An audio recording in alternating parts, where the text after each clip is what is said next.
All right, how's it going, guys? Thank you for tuning in to VR Revelations. Welcome. God bless you all.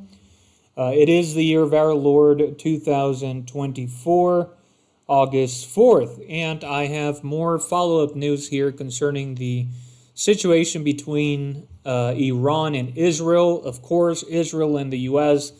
Are anticipating an attack anytime by Iran after Israel killed two top commanders, one a chief of Hezbollah and the other one of Hamas, which I covered in my previous videos. And this attack looks like it's going to happen anytime now. It could happen today.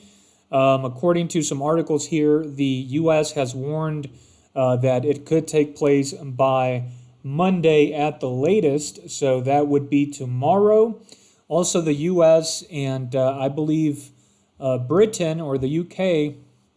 have warned their citizens to leave Lebanon as soon as possible, as you can see here, in anticipation of the possible attack by Iran on Israel. Now, Iran has vowed that they will take revenge for these high-profile killings that Israel carried out, especially on this man here, Ismail Haniyeh, who was a top leader of the Hamas so-called terrorist group. And he was pretty much the main negotiator between the hostages, right? Between the Israel and Hamas and the negotiations that were taking place.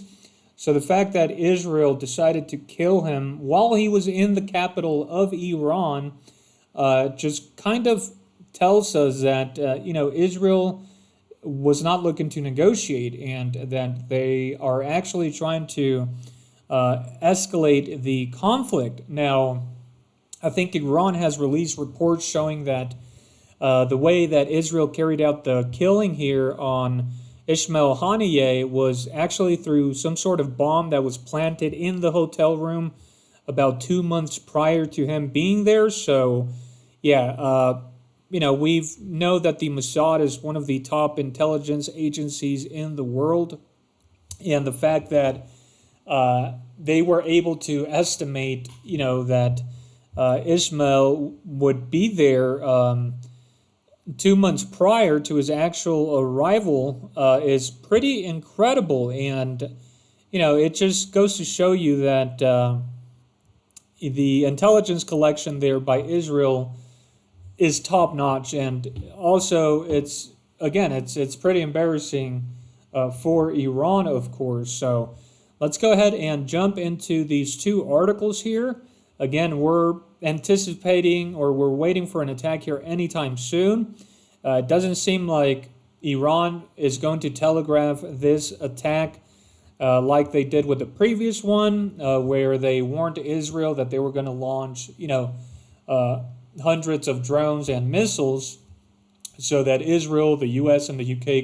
could get ready to take them down so that they could be prepared, right? And there wouldn't be, many casualties resulting in an escalation. But we don't know. Maybe right before they do attack, they will warn Israel and, the U.S. and the other forces supporting Israel so they can prepare. But we have the report here from Axios. It says, top U.S. general in the Middle East. Top U.S. general in the Middle East as U.S. and Israel prepare for possible attack. So the U.S. has sent forces to Israel. As we can see there, a top U.S. general has arrived there in order to prepare for this attack.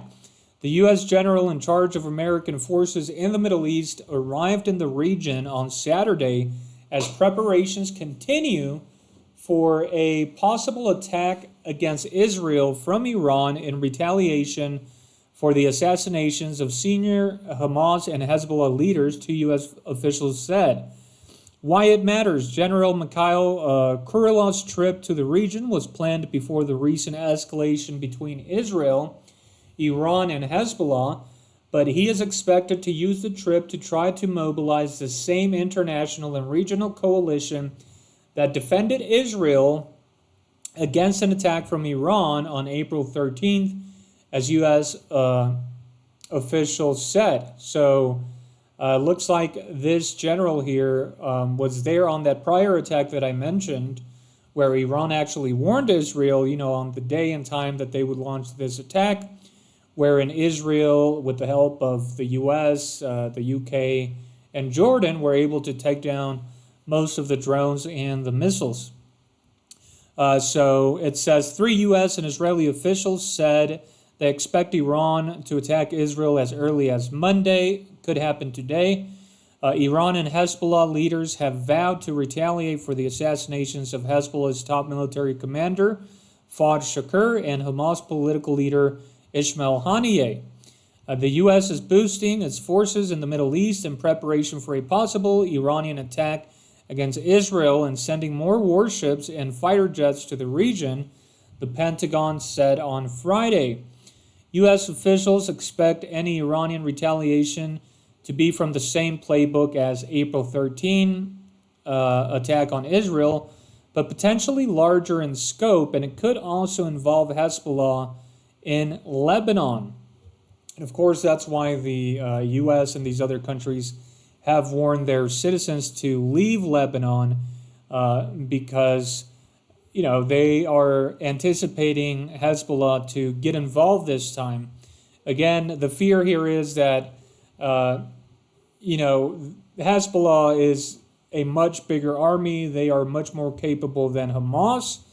And so the presumption was that Israel did not want an all-out war against Hezbollah, but the fact that they took out one of their top leaders kind of shows us the contrary. So, they looks like they've warned their citizens to leave Lebanon in anticipation of a possible attack here, a joint attack by Hezbollah and Iran, right? So this can definitely be a much bigger attack than the one that took place in April 13, where Iran launched a whole bunch of drones. There was videos of dozens of drones flying to Israel and missiles. But again, at that time, Iran actually warned Israel of the attack and how it was going to take place. Iran just wanted to show the world that they were capable of such an attack, and they sort of threatened that, they could do that and without warning. So we'll see if Iran actually warns Israel this time. If they don't, then it will be, sort of an escalation here. And of course, Israel, if this attack is more deadlier than previous ones, they are going to respond as well. So it definitely has a potential to develop into a much larger conflict, especially if Hezbollah decides to attack Israel as well, right? We could see a war open up there. It says the Biden administration is concerned it may be more difficult to mobilize the same international and regional coalition of countries that defended Israel from the previous Iranian attack, because Haniyeh's assassination is in the context of the Israel-Hamas war, which has drawn sharp anti-Israel sentiments across the region. Behind the scenes, according to U.S. official, Kurila is expected to visit several Gulf countries, Jordan and Israel.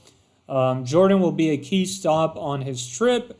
The Jordanians played a significant role during the April 13 attack by intercepting Iranian drones that entered their territory headed for Israel, and by allowing the U.S. and Israeli jets to use their airspace to intercept Iranian drones. The U.S. hopes the same will happen again if needed, the officials said. I'm sure they will if they, did it on April 13. So, yes, there you go. The U.S. and Israel are preparing. I did want to show you this article by CNN here. As you can see, foreign citizens urged to leave Lebanon as soon as possible as regional tensions spike. The US, UK, and France are among several countries urging their citizens to leave Lebanon as heightened tensions in the region spark fears of a widening Middle East conflict. The U.S. Embassy in Lebanon called on citizens to book any ticket available to them, so they're warning them to get out of there right away, right? As, if a war does break out, a declaration of war or a major escalation takes place between Hezbollah and, the Israelis, any citizens there, U.S. citizens, UK and France, these countries that support Israel, if any citizens find themselves there in Lebanon, they could suffer persecution or they could be targeted by Hezbollah, right? The region is on high alert after Iran vowed revenge on Israel, who it blames for the assassination of Hamas's political leader, Ismail Haniyeh. Of course, we know that Israel did carry out the assassinations, right? And so it says France told its citizens to make arrangements to leave Lebanon as soon as possible in a statement from the Ministry for Europe and Foreign Affairs on Sunday. So there you go, guys. I will be staying on top of this. As soon as I hear news about the attack taking place, I will be covering that. Again, this could happen throughout the day today, at night, early in the morning tomorrow. So make sure you give this video a like. Make sure you hit the subscribe button as well for updates on my future videos, right? Again, Iran is going to carry out the attack. The U.S. and Israel are ready. I think it could be a lot bigger than the one that happened on April 13th, but it'll be interesting to see if Iran actually warns Israel, right, of the time that it will be taking place, as that will have a major effect, right? Last time Iran let Israel know, and so they knew how to prepare. They were on the alert.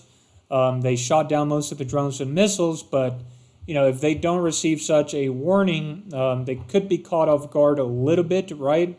Or they could be more nervous and miss more of those drones and missiles, especially if Hezbollah joins in this attack and more missiles and drones are launched. So the thing to watch out for here is the amount of casualties, right? Hopefully, nobody will be killed. I don't believe anybody was killed in the previous attack. I think one of the missiles got through and some of the drones, but it was like one or two of them. But if there are casualties here, then this is definitely going to lead to an escalation.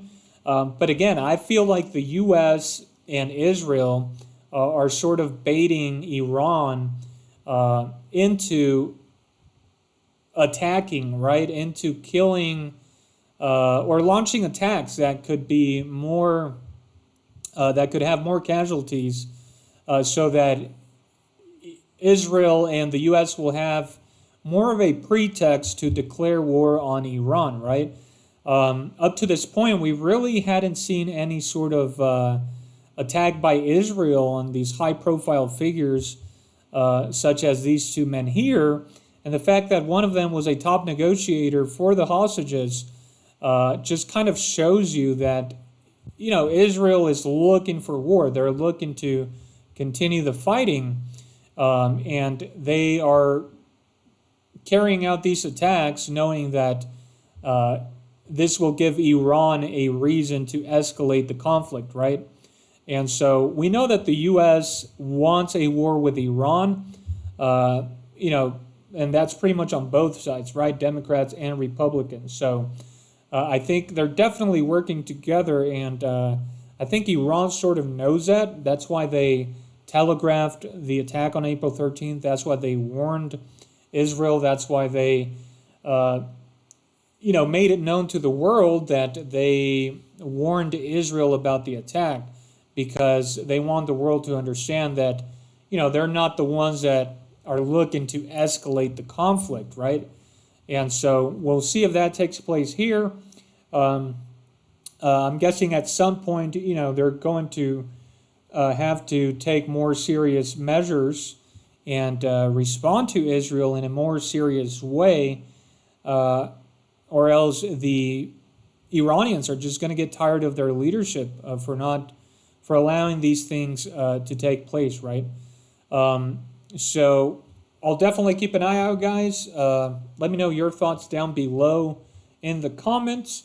Remember, the truth is stranger than fiction. Have a wonderful day, and God bless.